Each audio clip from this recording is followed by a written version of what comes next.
बड़ी खबर छत्तीसगढ़ से है, जहां पर महतारी वंदन योजना की पहली सूची आज जारी हो सकती है। बता दें कि यहां पर 8 मार्च को पात्र महिलाओं के खाते में पैसे आएंगे। ये सूची आखिरी होने वाली है और महतारी वंदन योजना के लिए ये बड़ी सौगात साबित होगी। योजना में करीब 70 लाख महिलाओं ने आवेदन भरा है। योजना के जरिए हर महीने 1,000 रुपए महिलाओं को मिलेंगे। इसी पर अधिक जानकारी के लिए छत्तीसगढ़ स्टेट हेड सचिन श्रीवास्तव जुड़ चुके हैं। सचिन जी, महतारी वंदन योजना की आज आखिरी सूची जारी होने जा रही है, क्या कुछ जानकारी है और महिलाओं में कितना हद तक खुशी देखने को मिल रही है? क्या इस योजना से सही में महिलाएं लोकसभा चुनाव में भी सरकार को चुनेगी?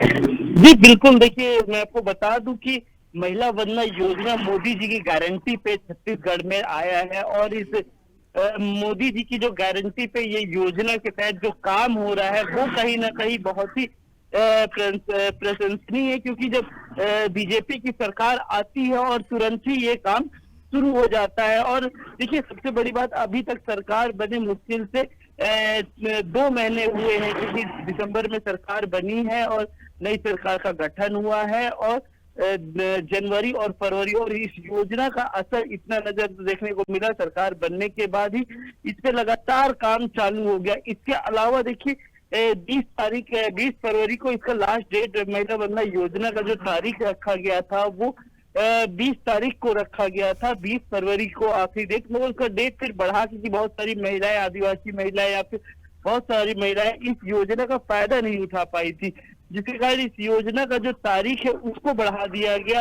और देखिए तारीख बढ़ने के साथ ही जो आज की सूची है वो आखिरी डेट और आखिरी सूची माना जा रहा है। तो देखिए आज 8 मार्च तक महिलाएं उनके खातों में पैसा आ जाएगा। मतलब ये देखिए जो बजट रखा गया था महिला वंदना योजना का, जो बजट था वो एक अलग से बजट में रखा गया था। जब अभी बीजेपी का पहला बजट रखा गया था, मोदी गारंटी पे सबसे ज्यादा फोकस किया गया। तो इसके साथ ही देखिए जो 8 मार्च को है, मतलब सिर्फ 7 दिन बाद ही ये पैसे महिलाओं के अकाउंट में आना शुरू हो जाएंगे। मतलब अभी तक देखिए ये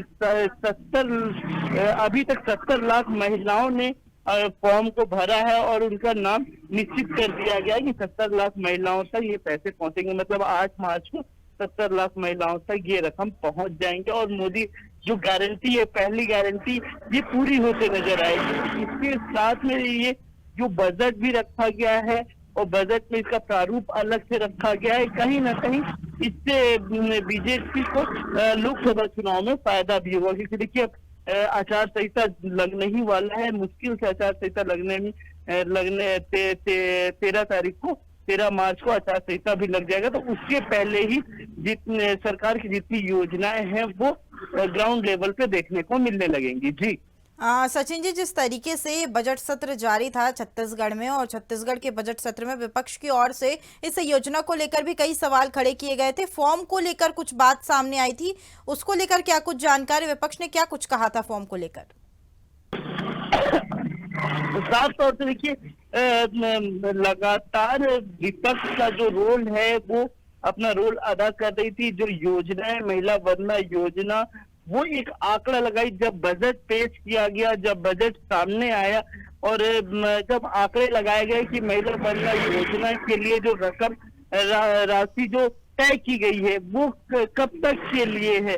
देखिए साफ तौर से देखा जाए तो अगर सरकार महिला वंदना योजना में जो पैसे दे रही है, वो विपक्ष ने उसको साफ तौर से देखा कि कितने समय तक दे सकती है और कितने महिलाओं तक पहुंचेगा और इसको कैसे लोग आगे प्रारूप करेंगे। तो उस पर सवाल लगातार उठाते आई बीजेपी, और इसमें बीजेपी ने माफ कीजिएगा, कांग्रेस से लगातार सवाल उठाते आया और बीजेपी ने इसका जवाब देते हुए पक्ष में बैठे नजर आए। तो इसके साथ ही देखिए भूपेश बघेल ने शुरू में ही इस योजना को लेकर कह दिया कि जो मोदी जी की जो गारंटी है वो कहीं ना कहीं छत्तीसगढ़ के जो अभी आंकड़े आए हैं, जो बजट पेश हुआ है वो हावी है। क्योंकि देखिए जो बजट आया है वो कहीं ना कहीं मोदी गारंटी के ऊपर ही बनाया गया है कि मोदी की गारंटी को कैसे पूरी की जाए, योजना को कैसे लोगों तक ग्राउंड लेवल तक पहुंचाया जाए। तो विपक्ष में भूपेश बघेल बैठे बैठे से उन्होंने सीधा आरोप लगाया कि विपक्ष में जो लोग हैं, जो बजट पेश किया गया है वो कहीं ना कहीं मोदी के दबाव में किया जा रहा है और छत्तीसगढ़ इसका दबाव नहीं सह पाएगा। जी जी।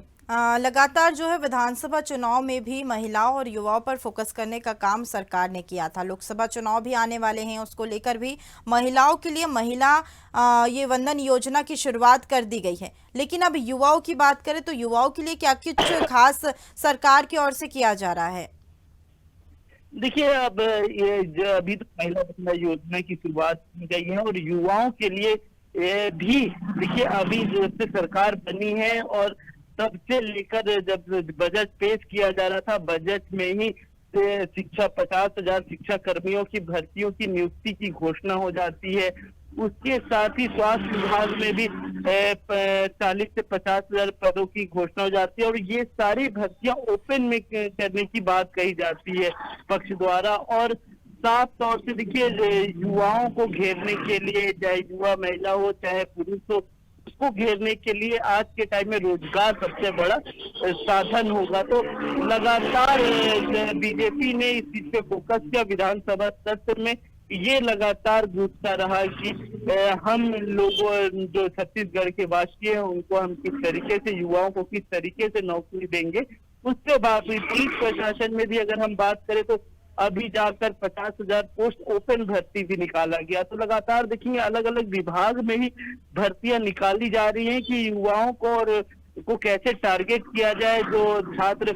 और सबसे बड़ी बात है इसमें जो उम्र का दिक्कत था कि उम्र उसको बढ़ाकर 40 साल तक कर दिया गया है कि आप 40 साल तक अपनी नौकरी के लिए अप्लाई कर सकते हैं, क्योंकि ये पहले 30 साल तक ही दायरे में रखा गया था, तो उसको बढ़ा दिया गया है। तो कहीं ना कहीं युवा इनसे रोजगार के नाम से बीजेपी को झुकाव देखेंगे कि इससे लोकसभा चुनाव में कहीं ना कहीं फर्क देखने को मिलेगा। जी चलिए सचिन जी, तमाम जानकारी हमारे साथ साझा करने के लिए शुक्रिया।